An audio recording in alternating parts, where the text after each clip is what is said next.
Hey Melanie, how's it going? I know you're worried about your last video being not edited at all, but I really liked that it wasn't edited. That part where you were like drinking from your water bottle was great.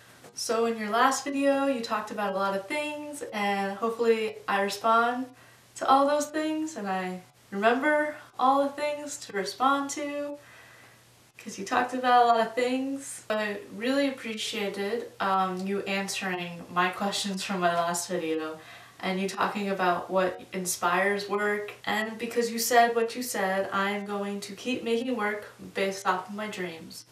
Already started. It's actually happening. I thought like at the end of last year I had hit this point. I was like, I'm done. I can't make any more work about this.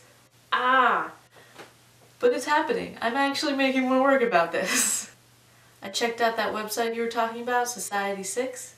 I think it's a really cool website and they got some really cool stuff on it. I think the work though is like really designy and like too mainstream for what you're making. I think to really sell like a lot of stuff on that website you would have to adjust what your work looks like, and I don't think that you should do that. If you have like little things that you don't really care about that you want to sell, you should put it on that website. On like those bunnies that you have, the tattoos here. Are they here? Or are they back here? Those bunnies that you have tattooed, I think that would be something cool to put on the Society 6 website to sell. You also talked about how it's hard to find time to make work because you're balancing so much. You're balancing a job, a social life, if you have one, unlike me, and making artwork, and that's a lot of 3 things right there. I think that you have to remember back long ago to when we were in college and think about your work ethic then. Because in college we actually had a social life, we had jobs, we had homework, we had classes, and then we had to make a crap ton of artwork. You can remember we took a class with a certain professor who taught large format photography, and he talked about how when he was applying to grad school he would wake up really early in the morning, take a bunch of photos, go to work, and then come back and like develop everything and print everything. You might find it's hard to balance all those things, but make a calendar, and maybe you have to give up a few nights of your social life. But who needs friends when you have art? Another thing that you asked about that I'm going to try and answer is what qualifies as making work. Making work is making work. Whether it's good work or bad work, you're making work. You print something out and frame it and put it up on the wall, I mean, I think that's like you're done making work. Or you're done making the work you've been working on. As long as you're making something, you're making work. We should have like a little crit. I want to have at least two good photographs that I think are worthy of you to judge and criticize, and I'm going to have a sound piece hopefully done next week so you can listen to it. Maybe this time next week, let's say Friday. Friday? Yeah.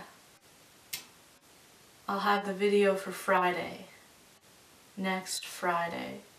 I know you said you were worried about seeing other people from our graduating class getting jobs and stuff in their field, and you definitely shouldn't look at that as discouragement and more as motivation for things that you can accomplish. But I just want to remind you, I don't have a job.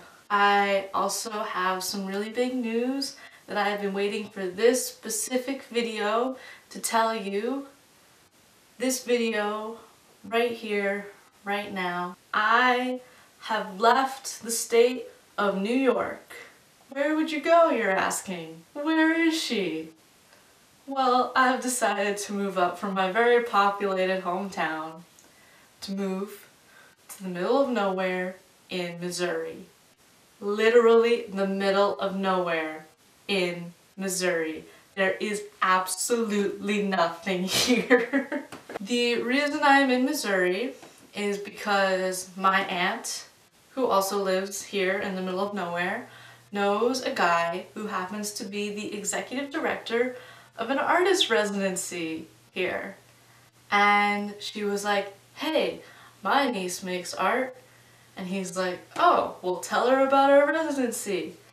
And she told me about the residency, and here I am. I've only been here for a little more than a week. No, but it's actually pretty cool. What I've noticed is that once you leave the state of New York, everybody gets incredibly nicer. And there are other residents here, and they're really cool, and it's just great to see other artwork, and it's kind of like being back at college, but there's no like pressure of anybody watching over you, or you have to get this done by a certain time. So it was probably all over the place with this. Yeah, I just like really need to start making work, and I really need you to look at it. I hope you have a good week until I see you next. Bye-bye. Whoa! Really cool side note, we went to a thrift store Tuesday, and we're walking around and I find all these old cameras, like there's these really old, really old projectors that I don't know how to work. And there's like this party time camera that's like a Polaroid camera, but it's not a Polaroid camera because it's a party time camera. But I found a Polaroid camera and I'm like, oh, do I really want a Polaroid camera? But I look inside the bag the Polaroid camera is in, and I found this little box of 10 sheets of Polaroid film, and I bought it for $1. Yeah.